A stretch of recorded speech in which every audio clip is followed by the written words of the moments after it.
DMVPN high availability. In this video, I'm going to talk about the feature of the high availability in DMVPN. You know that in DMVPN, we need to have communication between the NHCs and also NHS. Actually, first the NHC or next top client should register itself in the NHS, and after that, for the spoke-to-spoke communication or connectivity, we need to have connectivity between the NHCs and also NHS. Actually, we can say connectivity from a DMVPN spoke to a hub is essential to maintain connectivity. Okay, if the hub fails or if a spoke loses connectivity to a hub, that DMVPN tunnel, okay, loses its ability to transport packets.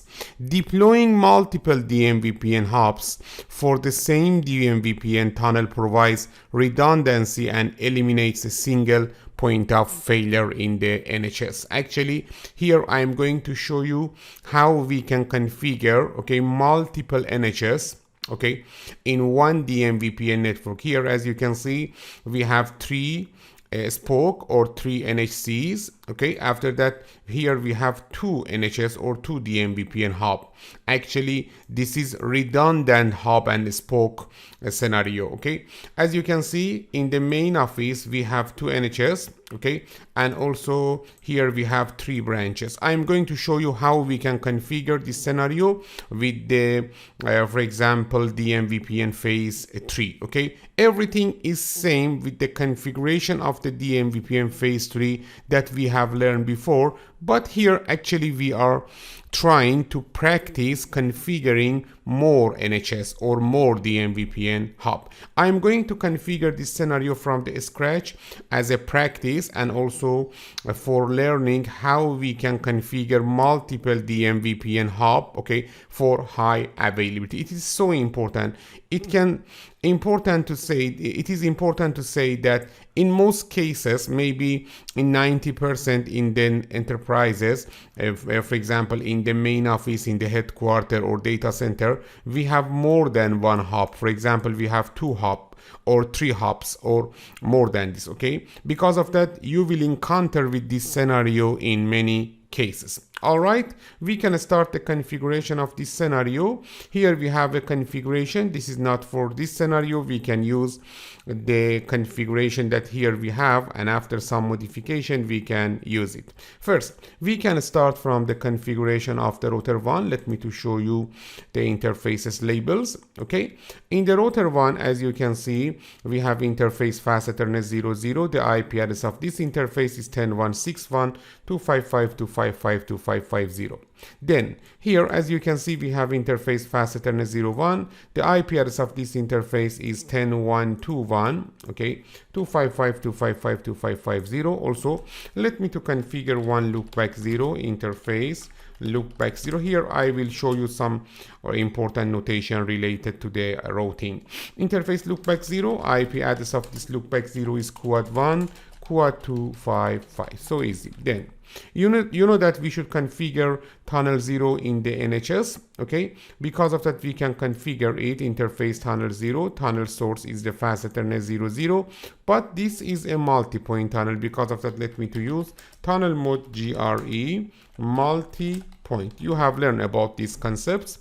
IP address of this tunnel, assume that here we are using for the IP address of tunnel range of 192.168.1. let me to show you for the tunnel 0 that here we have on all routers. The range is 192.168.10/24. All right, let me to configure the IP address of the tunnel interface as 192.168.1.255.255.255.0. Then we should enable the NHRP network IP NHRP network ID 12345. Okay, and then here on the underlay, okay, we should use one method of routing. Here we can easily use the static default route, okay, because in R1, R2, R3, R4 and R5 we have only one pass. Because of that, we can use a static default route. We don't need to configure the, for example, routing protocol, IP route,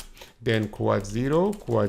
The next stop is the router 6, means 10.166. Also, for the routing in the overlay, we can configure any method that you want. For example, we can configure EIGRP, OSPF, or some other protocols. Let me to use EIGRP, router EIGRP NRC, address family IPv4 unicast autonomous system 1. Then here we have one interface, the loopback network 192.168.1.1 quad 0.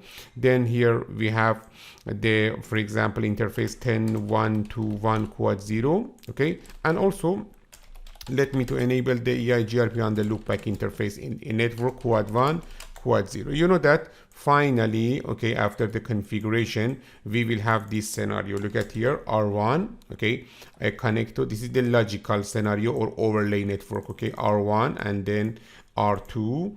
Here between the R1 and R2 we have a switch. Let me to show you.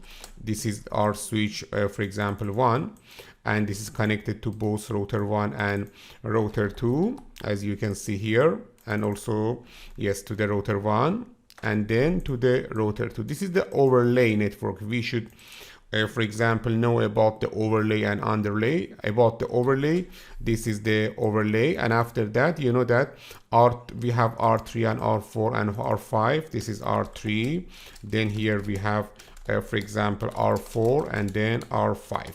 Okay, actually this for example tunnel is a point to multipoint, okay, from the R1 to the R3, R4 and R5. Let me to show you.